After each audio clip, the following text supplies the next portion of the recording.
ನಮಸ್ಕಾರ ವೀಕ್ಷಕರೇ, PR ಅಕಾಡೆಮಿಗೆ ಸ್ವಾಗತ. SBI ಇಂದ ಸರ್ಕಾರಿ ಬ್ಯಾಂಕ್ ನೇಮಕಾತಿ ಕರೆದಿದ್ದಾರೆ. ಯಾವ ಹುದ್ದೆ ಖಾಲಿ ಇದೆ, ಎಷ್ಟು ಸ್ಯಾಲ್ರಿ, ಎಲ್ಲಿ ಉದ್ಯೋಗ ಸ್ಥಳ ಅನ್ನೋದನ್ನೆಲ್ಲ ತಿಳಿಸ್ಕೊಡ್ತೀನಿ. 1 ಕೋಟಿ ರೂಪಾಯಿ ತನಕ ಸ್ಯಾಲ್ರಿ ಇದೆ ವರ್ಷಕ್ಕೆ. ಅದರ ವಿವರ ತಿಳ್ಕೋಬೇಕು ಅಂತ ಹೇಳಿದ್ರೆ ವಿಡಿಯೋನ ಕೊನೆ ತನಕ ನೋಡಿ. ವಿಡಿಯೋ ಶುರು ಮಾಡೋದಕ್ಕೂ ಮುಂಚೆ ಇನ್ನೂ ಚಾನಲ್ ಸಬ್ಸ್ಕ್ರೈಬ್ ಆಗಿಲ್ವಾ? ಇವಾಗಲೇ ಸಬ್ಸ್ಕ್ರೈಬ್ ಆಗಿ ಪ್ರತಿ ದಿನಾನು ಗೌರ್ಮೆಂಟ್ ಮತ್ತೆ ಪ್ರೈವೇಟ್ ಸೆಕ್ಟರ್ ಜಾಬ್ ಡೀಟೇಲ್ಸ್ ತಿಳ್ಕೋಬಹುದು. ವಿಡಿಯೋ ಶುರು ಮಾಡೋಣ. SBI ಸ್ಟೇಟ್ ಬ್ಯಾಂಕ್ ಆಫ್ ಇಂಡಿಯಾದವರು ಹಲವಾರು ಸ್ಟೇಟ್ಗಳಲ್ಲಿ ಹುದ್ದೆಗಳಿಗೆ ಅರ್ಜಿಯನ್ನ ಕರೆದಿದ್ದಾರೆ. ಕರ್ನಾಟಕದಲ್ಲಿ ಬೆಂಗಳೂರಿನಲ್ಲಿ ಕರೆದಿದ್ದಾರೆ, ಕೇರಳದಲ್ಲಿ ತಿರುವನಂತಪುರಂ ಮತ್ತೆ ಮಹಾರಾಷ್ಟ್ರದಲ್ಲಿ ಮುಂಬೈಯಲ್ಲಿ ಕರೆದಿರ್ತಾರೆ. ಯಾವ ಹುದ್ದೆ ಅಂತ ನೋಡೋದಾದ್ರೆ ಸರ್ಕಲ್ ಡಿಫೆನ್ಸ್ ಬ್ಯಾಂಕಿಂಗ್ ಅಡ್ವೈಸರ್ ಮತ್ತೆ ಡೆಪ್ಯೂಟಿ CTO. ಗೊತ್ತಾಯ್ತಲ್ಲ, ಸರ್ಕಲ್ ಡಿಫೆನ್ಸ್ ಬ್ಯಾಂಕಿಂಗ್ ಅಡ್ವೈಸರ್ ಮತ್ತೆ ಡೆಪ್ಯೂಟಿ CTO. ಇಲ್ಲಿ ಯಾವ್ಯಾವ ಹುದ್ದೆಗೆ ಎಷ್ಟೆಷ್ಟು ವಯೋಮಿತಿ ಅಂತ ಡೀಟೇಲ್ಸ್ ನೋಡೋದಾದ್ರೆ ಡೆಪ್ಯೂಟಿ CTO ಹುದ್ದೆಗೆ 38 ವರ್ಷ ಮಿನಿಮಮ್, ಮ್ಯಾಕ್ಸಿಮಮ್ 50 ವರ್ಷದವರು ಕೂಡ ಅಪ್ಲಿಕೇಶನ್ ಹಾಕೋಬಹುದು.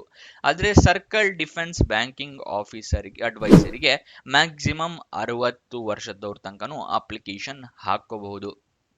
ನೆಕ್ಸ್ಟ್ ಸ್ಯಾಲ್ರಿ ಎಷ್ಟಿದೆ ಅಂತ ನೋಡೋದಾದ್ರೆ 26,95,000 ರೂಪಾಯಿಂದ ಹಿಡಿದು 1,50,00,000 ತನಕ ಸ್ಯಾಲ್ರಿ ಇದೆ. ಇದು ವರ್ಷದ ಸ್ಯಾಲ್ರಿ ಆಗಿರುತ್ತೆ. ನೆಕ್ಸ್ಟ್ ಅಪ್ಲಿಕೇಶನ್ ಫೀಸ್ ಎಷ್ಟಿದೆ ಅಂತ ತಿಳ್ಕೊಳ್ಳೋಣ.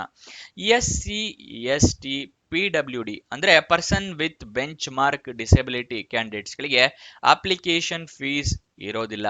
Next general candidates, OBC, EWS ಕ್ಯಾಂಡಿಡೇಟ್ಸ್ಗಳಿಗೆ 750 ರೂಪಾಯಿ ಅಪ್ಲಿಕೇಶನ್ ಫೀಸ್ ಇರುತ್ತೆ.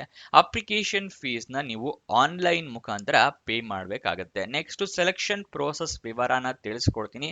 ಅದಕ್ಕಿಂತ ಮುಂಚೆ ನೆನಪಿಸ್ತಾ ಇದ್ದೀನಿ, ಇನ್ನೂ ಈ ವಿಡಿಯೋಗೆ ಲೈಕ್ ಮಾಡಿಲ್ಲ ಅಂತ ಹೇಳಿದ್ರೆ ದಯವಿಟ್ಟು ಲೈಕ್ ಮಾಡಿ, ನಮಗೂ ವಿಡಿಯೋ ಮಾಡೋದಕ್ಕೆ ಎನ್ಕರೇಜ್ಮೆಂಟ್ ಸಿಗುತ್ತೆ. ಹಾಗೆ ಫ್ರೆಂಡ್ಸ್ ಯಾರಾದರೂ ಜಾಬ್ ಹುಡುಕ್ತಾ ಇದ್ದಾರಾ ಅಂಥವರಿಗೆ ಈ ವಿಡಿಯೋನ, ಈ ಚಾನಲ್ನ ಶೇರ್ ಮಾಡಿ, ಅವರಿಗೂ ಜಾಬ್ ಹುಡುಕೋಕೆ ಹೆಲ್ಪ್ ಆಗುತ್ತೆ.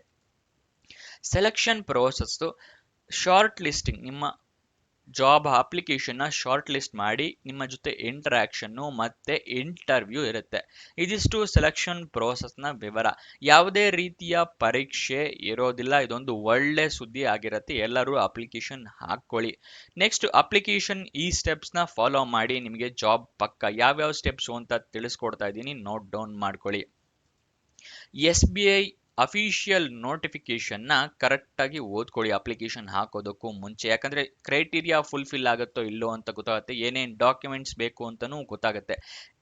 ನೆಕ್ಸ್ಟು ನೀವು ಅಪ್ಲಿಕೇಶನ್ ಆನ್ಲೈನ್ ಮುಖಾಂತರ ಹಾಕ್ಕೋಬೇಕಾಗತ್ತೆ. ಆನ್ಲೈನ್ ಮುಖಾಂತರ ಹಾಕ್ಕೋಬೇಕಾದ್ರೆ ಇಮೇಲ್ ID, ಮೊಬೈಲ್ ನಂಬರು ಎಲ್ಲ ಕರೆಕ್ಟಾಗಿ ಮೆನ್ಷನ್ ಮಾಡಿ.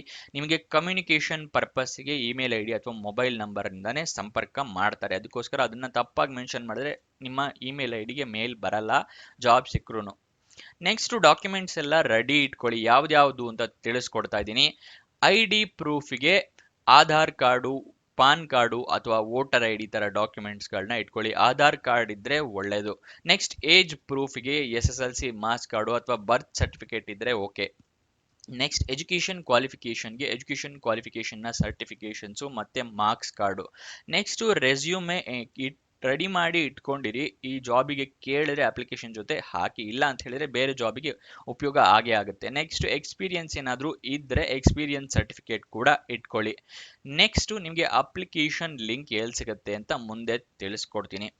ನೆಕ್ಸ್ಟ್ ಅಪ್ಲಿಕೇಶನ್ ಎಲ್ಲ ಡಾಕ್ಯುಮೆಂಟ್ಸ್ ಎಲ್ಲ ರೆಡಿ ಮಾಡಿ ಇಟ್ಕೊಂಡಿರ್ತಿರಲ್ಲ, ಅದರ ಸ್ಕ್ಯಾನ್ ಕಾಪಿ ಇಟ್ಕೊಳ್ಳಿ. ಯಾಕಂತ ಹೇಳಿದ್ರೆ ಆನ್ಲೈನ್ ಮುಖಾಂತರ ಹಾಕಬೇಕಾಗಿರೋದ್ರಿಂದ ನೀವು ಪ್ರಿಂಟ್ ಔಟ್ ತೆಗೆದಿಟ್ಕೊಂಡ್ರೆ ಉಪಯೋಗ ಇಲ್ಲ. ನೆಕ್ಸ್ಟ್ ನೀವು ಒಂದು ಪಾಸ್ಪೋರ್ಟ್ ಸೈಜ್ನ ಫೋಟೋ ಒಂದು ಇಟ್ಕೊಂಡಿರಿ. ಅದ್ರೇನಾರ ಕೇಳಿದ್ರೆ ಅಪ್ಲೋಡ್ ಮಾಡಬಹುದು. JPG ಫಾರ್ಮ್ಯಾಟ್ನಲ್ಲೇ ಇಟ್ಕೊಂಡಿರಿ ಪಾಸ್ಪೋರ್ಟ್ ಸೈಜ್ನ ಫೋಟೋ. ನೆಕ್ಸ್ಟ್ ಅಪ್ಲಿಕೇಶನ್ ಫೀಸು ನಿಮ್ಮ ಕೆಟಗರಿಯ ಪ್ರಕಾರ ಪೇ ಮಾಡಿ. ನಿಮಗೆ ಕೆಟಗರಿ ಪ್ರಕಾರ ಪೇ ಮಾಡೋದಕ್ಕೆ ಅವಕಾಶ ಕೊಟ್ಟಿದ್ದಾರೆ ಅಂತ ಹೇಳಿದ್ರೆ ಕ್ಯಾಸ್ಟ್ ಸರ್ಟಿಫಿಕೇಟ್ ಕೇಳ್ತಾರೆ. ಸೊ ಕಾಸ್ಟ್ ಸರ್ಟಿಫಿಕೇಟ್ ನ ರೆಡಿ ಮಾಡಿ ಇಟ್ಕೊಳ್ಳಿ. ಇಲ್ಲ ಅಂತ ಹೇಳಿದ್ರೆ ಆದಷ್ಟು ಬೇಗ ಮಾಡಿಸ್ಕೊಳ್ಳಿ. ಗೌರ್ಮೆಂಟ್ ಜಾಬ್ಗಳಿಗೆ ಅತಿ ಮುಖ್ಯವಾಗಿರುತ್ತೆ ರಿಸರ್ವೇಶನ್ ಪಡ್ಕೊಳ್ಳೋದಕ್ಕೆ.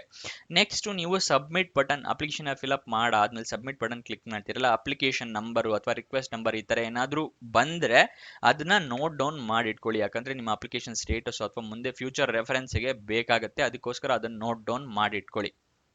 ನೆಕ್ಸ್ಟ್ ಸ್ಯಾಲ್ರಿ ಏನಿದೆ, ಯಾವ್ಯಾವ ಹುದ್ದೆಗೆ ಎಷ್ಟೆಷ್ಟು ಸ್ಯಾಲ್ರಿ ಅನ್ನೋದನ್ನ ತಿಳಿಸ್ಕೊಡ್ತೀನಿ. ಅದಕ್ಕಿಂತ ಮುಂಚೆ ನೀವಿನ್ನೂ ವಾಟ್ಸಪ್ ಚಾನಲ್ಗೆ ಜಾಯ್ನ್ ಆಗಿಲ್ಲ ಅಂತ ಹೇಳಿದ್ರೆ ಆದಷ್ಟು ಬೇಗ ಜಾಯ್ನ್ ಆಗಿ. ಡಿಸ್ಕ್ರಿಪ್ಷನ್ ಅಲ್ಲಿ ಲಿಂಕ್ ಕೊಟ್ಟಿದ್ದೀನಿ. ಪ್ರತಿದಿನ ಜಾಬ್ ಡೀಟೇಲ್ಸ್, ಜಾಬ್ ಅಪ್ಡೇಟ್ಸ್ ಎಲ್ಲದೂ ಸಿಗತ್ತೆ. ಇವಾಗ ಸ್ಯಾಲ್ರಿಯ ಡೀಟೇಲ್ಸ್ಗೆ ಬರೋಣ. ಡೆಪ್ಯೂಟಿ CTO ಹುದ್ದೆಗೆ 1,50,00,000 ರೂಪಾಯಿ ವರ್ಷಕ್ಕೆ ಸ್ಯಾಲ್ರಿ ಇರುತ್ತೆ. ಸರ್ಕಲ್ ಡಿಫೆನ್ಸ್ ಬ್ಯಾಂಕಿಂಗ್ ಆಫೀಸರ್ ಹುದ್ದೆಗೆ 26,95,000 ರೂಪಾಯಿ ವರ್ಷಕ್ಕೆ ಸ್ಯಾಲ್ರಿ ಇರುತ್ತೆ. 2 ಹುದ್ದೆ ಖಾಲಿ ಇದೆ. ಒಂದು CTO ಹುದ್ದೆ ಮತ್ತೆ ಒಂದು ಡಿಫೆನ್ಸ್ ಬ್ಯಾಂಕಿಂಗ್ ಆಫೀಸರ್ ಹುದ್ದೆ ಖಾಲಿ ಇರುತ್ತೆ. ನೆಕ್ಸ್ಟ್ ಇಂಪಾರ್ಟೆಂಟ್ ಡೇಟ್ಸ್ ಅಂದ್ರೆ ಓಪನ್ ಆಗಿದ್ದ ದಿನಾಂಕ ಯಾವತ್ತು ಅಂತ ತಿಳಿಸ್ಕೊಡ್ತಾ ಇದ್ದೀನಿ.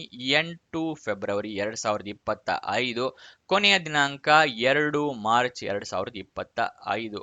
ಅಪ್ಲಿಕೇಶನ್ ಹಾಕೋದಕ್ಕೂ ಮತ್ತೆ ಅಪ್ಲಿಕೇಶನ್ ಫೀಸ್ ನ ಪೇ ಮಾಡೋದಕ್ಕೂ ಎರಡಕ್ಕೂ 2 ಮಾರ್ಚ್ ಕೊನೆಯ ದಿನಾಂಕ ಆಗಿರುತ್ತೆ. ಈ ಅಫಿಷಿಯಲ್ ನೋಟಿಫಿಕೇಶನ್ ಎಲ್ಲ ಓದ್ಕೊಳ್ಳಿ ಅಂತ ಅವಾಗಲೇ ಏನೋ ಹೇಳಿದೆ. ಎರಡಕ್ಕೂ ಬೇರೆ ಬೇರೆ ನೋಟಿಫಿಕೇಶನ್ ಇರುತ್ತೆ. ಆದರೆ ನಿಮಗೆ ಎಲ್ಲಿಂದ ಸಿಗುತ್ತೆ ಹೇಗೆ ಅಂತ ಹೇಳಿದ್ರೆ ವಿಡಿಯೋ ಡಿಸ್ಕ್ರಿಪ್ಷನ್ ಅಲ್ಲಿ ಟೆಲಿಗ್ರಾಮ್ ಚಾನೆಲ್ ನ ಲಿಂಕ್ ಕೊಟ್ಟಿದ್ದೀನಿ. ಅಲ್ಲಿಂದ ಕ್ಲಿಕ್ ಮಾಡಿ ಚಾನೆಲ್ ನ ಜಾಯಿನ್ ಆಗಿ ಅಫಿಷಿಯಲ್ ನೋಟಿಫಿಕೇಶನ್ PDF ನ ನೀವು ಡೌನ್ಲೋಡ್ ಮಾಡ್ಕೋಬಹುದು.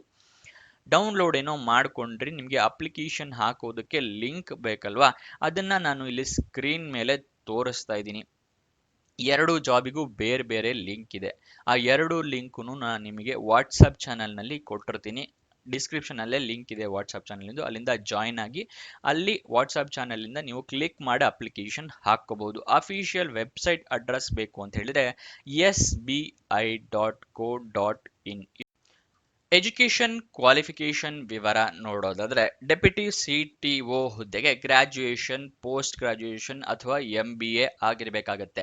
ಸರ್ಕಲ್ ಡಿಫೆನ್ಸ್ ಬ್ಯಾಂಕಿಂಗ್ ಆಫೀಸರ್ಗೆ ಮೆನ್ಷನ್ ಮಾಡಿರೋದಿಲ್ಲ. ಆಸ್ ಪರ್ SBI ನಾರ್ಮ್ಸ್ ಪ್ರಕಾರ ಇರುತ್ತೆ. ಒಂದ್ಸಲ ಅಫಿಷಿಯಲ್ ನೋಟಿಫಿಕೇಶನ್ ನ ಎರಡಕ್ಕೂ ಓದ್ಕೊಳ್ಳಿ. ಅದಾದ ನಂತರ ಅಪ್ಲಿಕೇಶನ್ ಹಾಕೊಳ್ಳಿ. ನಿಮಗೇನಾದ್ರೂ ಡೌಟ್ಸ್ ಅಥವಾ ಕ್ವಶನ್ಸ್ ಇದೆಯಾ ಕಮೆಂಟ್ ಬಾಕ್ಸ್ ನಲ್ಲಿ ಕಮೆಂಟ್ ಮಾಡಿ. ಇನ್ನೂ ಲೈಕ್ ಮಾಡಿಲ್ಲ ಅಂತ ಹೇಳಿದ್ರೆ ದಯವಿಟ್ಟು ಲೈಕ್ ಮಾಡಿ.